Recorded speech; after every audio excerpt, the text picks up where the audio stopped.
अस्सलाम वालेकुम students, I hope आप सब खैरियत से होंगे।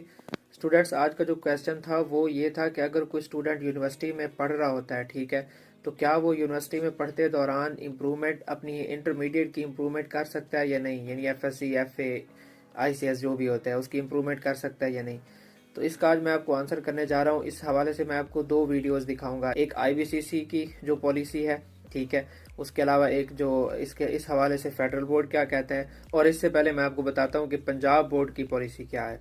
ठीक है, देखें, फर्स्ट ऑफ ऑल तो आपको अपनी यूनिवर्सिटी से पता करना पड़ेगा। यह मेन थिंग ये है, यूनिवर्सिटी से आपको ये पता करना पड़ेगा कि अगर ये वो स्टूडेंट पता करे जिसका यूनिवर्सिटी में एडमिशन इम्प्रूवमेंट की बेस पर हुआ हो। यानी अगर किसी स्टूडेंट ने एफएससी की थी 2020 में, उसका एडमिशन नहीं हो सका था, फिर उसने 2021 में इम्प्रूवमेंट की और उसकी बेस पर, इम्प्रूव्ड रिजल्ट की बेस पर उसका यूनिवर्सिटी में एडमिशन हो गया। ठीक है, अब वो यूनिवर्सिटी में पढ़ते दौरान अगर चाहता है कि मैं सेकंड टाइम इम्प्रूवमेंट करूं, तो अगर सेकंड टाइम वो इम्प्रूवमेंट करता है और उसके सेकंड टाइम में नंबर भी बढ़ जाते हैं, तो उसका फर्स्ट टाइम वाला रिजल्ट तो कैंसिल हो जाएगा। कैंसिल ना भी हो तो वो वैलिड नहीं रहेगा। क्यों?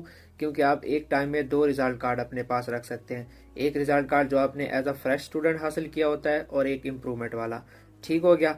अब आप सेकंड टाइम इम्प्रूवमेंट जब यूनिवर्सिटी में करेंगे, तो चूंकि आपका एडमिशन तो फर्स्ट टाइम रिजल्ट कार्ड की बेस पर यूनिवर्सिटी में हुआ है ना, तो वो रिजल्ट कार्ड तो वैलिड नहीं रहेगा। ठीक है, तो आप यूनिवर्सिटी से ये पता करें कि सर अगर यूनिवर्सिटी में मेरा एडमिशन फर्स्ट टाइम इम्प्रूवमेंट की बेस पर हुआ हो, तो अगर मैं कहीं किसी यूनिवर्सिटी में पढ़ रहा हूँ तो मैं किसी और डिपार्टमेंट में जाना चाहूँ, मतलब मैं मेडिकल ज्वाइन करना चाहूँ या किसी जॉब के लिए मुझे इंटरमीडिएट के नंबर ज़्यादा चाहिए, ठीक है, तो जिसके लिए मुझे सेकंड टाइम इम्प्रूवमेंट करनी पड़ सकती है। तो अगर मैं सेकंड टाइम इम्प्रूवमेंट करूँ और मेरे सेकंड टाइम इम्प्रूवमेंट में नंबर भी बढ़ जाएं, तो मेरा फर्स्ट टाइम इम्प्रूवमेंट वाला रिजल्ट जिसकी बेस पर मैंने यूनिवर्सिटी में एडमिशन लिया होगा वो तो कैंसिल हो जाएगा या वो वैलिड नहीं रहेगा। तो क्या मैं रिजल्ट की रिप्लेसमेंट करवा सकता हूँ? यानी वो सेकंड टाइम इम्प्रूवमेंट आप जो यूनिवर्सिटी के दौरान करेंगे, तो फर्स्ट टाइम वाला तो वैसे वैलिड नहीं रहेगा अगर सेकंड टाइम में नंबर आपके बढ़ जाते हैं। ठीक है, तो क्या वो मतलब रिजल्ट की रिप्लेसमेंट हो सकती है और मेरी यूनिवर्सिटी में एडमिशन वगैरह कैंसिल तो नहीं होगा? मतलब जो कुछ मैं बीएस वगैरह कर रहा हूँ, जो क्लास भी, वो वैसे ही जारी रहेगी ना? मतलब रिजल्ट कार्ड मेरा रिप्लेस हो सकता है या नहीं? ये फर्स्ट चीज़ तो आप पता करें कि अपनी यूनिवर्सिटी से क्या ऐसा हो सकता है या नहीं। यहाँ पर ना ये चीज़ अहम है कि अगर आप यूनिवर्सिटी में कहेंगे ना कि सर मैंने सेकंड टाइम इम्प्रूवमेंट करनी है, ठीक है, वो आपसे कहेंगे आप सेकंड टाइम इम्प्रूवमेंट क्यों करना चाहते हैं, आपका एडमिशन तो हो गया है। आप उन्हें कहेंगे कि सर मैंने जॉब के लिए अप्लाई करना है या मैंने किसी और डिपार्टमेंट में जाना चाहता हूँ जिसके लिए मुझे ज़्यादा नंबर चाहिए और मैं सेकंड टाइम इम्प्रूवमेंट करना चाहता हूँ। अच्छा, तो वो आपसे कह देंगे जी ठीक है, आप सेकंड टाइम इम्प्रूवमेंट कर लें, अगर आपके नंबर बढ़ जाते हैं तो आप किसी और डिपार्टमेंट में चले जाइएगा। तो आपको क्या फ़र्क पड़ता है कि आपका जो यूनिवर्सिटी में एडमिशन जो पीछे आपने ले रखा होता है वो कैंसिल हो जाएगा या वैलिड नहीं रहेगा, उससे आपको क्या फ़र्क पड़ता है? आपने कहना है कि सर ये किस्मत के फैसले हैं। ठीक है, अगर हम जॉब के लिए, जॉब हासिल करने के लिए सेकंड टाइम इम्प्रूवमेंट करते हैं या किसी और डिपार्टमेंट में जाने के लिए सेकंड टाइम इम्प्रूवमेंट करते हैं, तो हम अपना लक आजमाएंगे ना। अगर हमारा वहाँ पे एडमिशन हो गया जहाँ हम जाना चाहते हैं या हमारी जॉब लग गई, तो साफ ज़रा हम ये छोड़ देंगे, हमें कोई फ़र्क नहीं पड़ेगा। लेकिन अगर हमारा उस डिपार्टमेंट में एडमिशन नहीं होता या हमारी जॉब नहीं लगती, तो कम से कम जो चीज़ हम पहले कर रहे होते हैं वो तो जारी रहे ना। यानी हमारा यूनिवर्सिटी में एडमिशन तो कैंसिल ना हो। अगर हमारी जॉब लग गई, हमारा और एडमिशन हो गया, तो हम चले जाएंगे, ठीक है। लेकिन अगर खुदा ना खास्ता वहाँ हमारा काम नहीं बनता, तो कम से कम जो कुछ हम कर रहे होते हैं फिर हम दोबारा से वही तो कर सके, मतलब वहीं से शुरुआत तो कर सके। ये ना हो कि हम ना इधर के रहे ना उधर के रहे, ये वाली बात तो ना हो ना। ठीक है, ये आपने चीज़ अपने जहन में रखनी है। अगर आपको ये क्वेश्चन समझ नहीं आया तो डिस्क्रिप्शन में मेरा व्हाट्सएप नंबर और इंस्टाग्राम दिया हुआ है, ठीक है, ट्विटर, सब लिंक्स दिए हुए हैं, ठीक है, तो आप वहाँ पर भी मुझसे रब्ता कर लें। मजीद क्वेश्चन मैं आपको ये समझा दूंगा कि आपने यूनिवर्सिटी से किस तरीके से क्वेश्चन करना है। ठीक हो गई। अब आते हैं कि पंजाब बोर्ड की या बोर्ड्स की पॉलिसी क्या है, क्या वो इम्प्रूवमेंट करने दे सकते हैं, क्या हम यूनिवर्सिटी के दौरान इम्प्रूवमेंट कर सकते हैं या नहीं।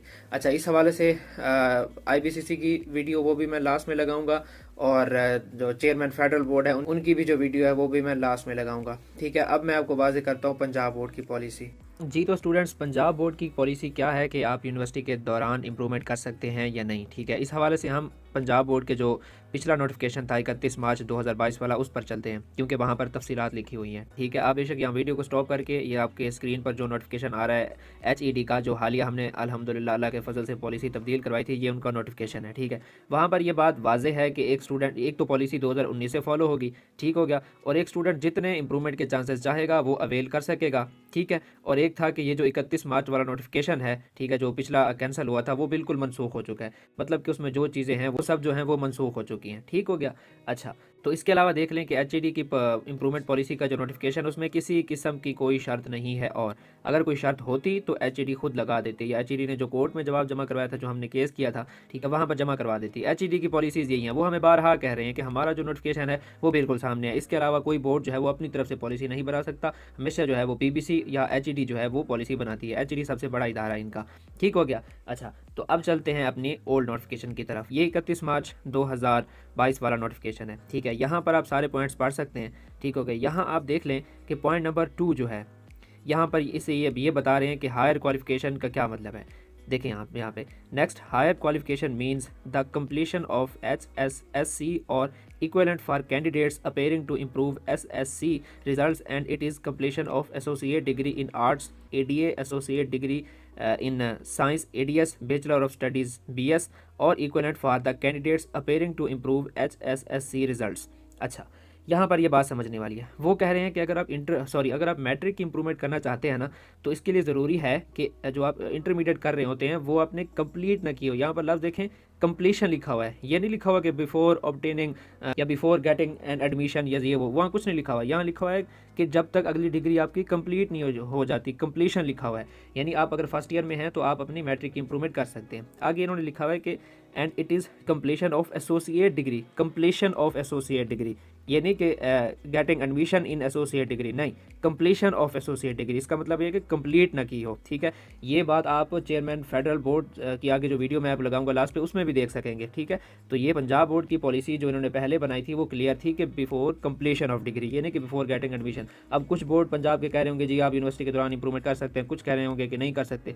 याद रखिएगा, जब तक कोई चीज़ रिटर्न फॉर्म में नहीं होती तब तक कोई काबिल कबूल नहीं होती। ठीक है, HED की पॉलिसी वाजे है कि जितने स्टूडेंट चाहेगा इंप्रूवमेंट के चांसेस वो हासिल कर सकेगा। ठीक है, अब आप देख सकते हैं आपको पंजाब बोर्ड की पॉलिसी तो वाजे हो चुकी होगी।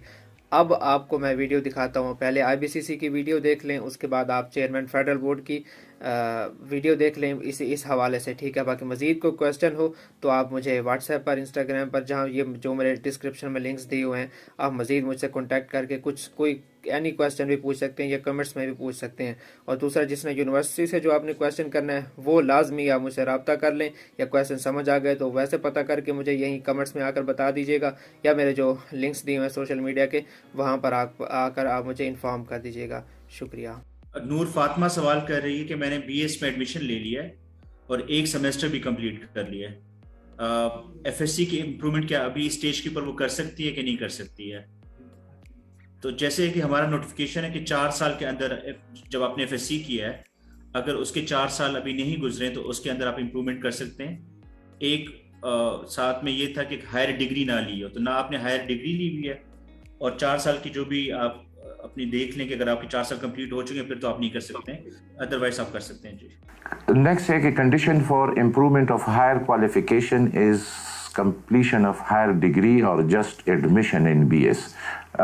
ये जो इम्प्रूवमेंट के लिए हमने आपको पॉलिसी दी हुई है, उसमें जो बड़ा वाजे है, वो पॉलिसी इज़ टू क्लियर। उसमें हमने जिक्र किया है कि उस वक्त तक, यानी subject to the passing of a higher examination, यानी कोई डिग्री लेने की बात है, एडमिशन की बात नहीं है। अगर एडमिशन की बात होती तो फिर तो अब अगर 12वीं का आपने एग्जाम दे दिया और आपने किसी जगह एडमिशन लिए हुए तो आपके तो फिर 4 चांसेस नहीं बनते थे। इसलिए हम ये कह रहे हैं ना कि जब तक आपकी डिग्री आपने ना ली हो उस वक्त तक आपके इम्प्रूवमेंट के चांसेस हैं।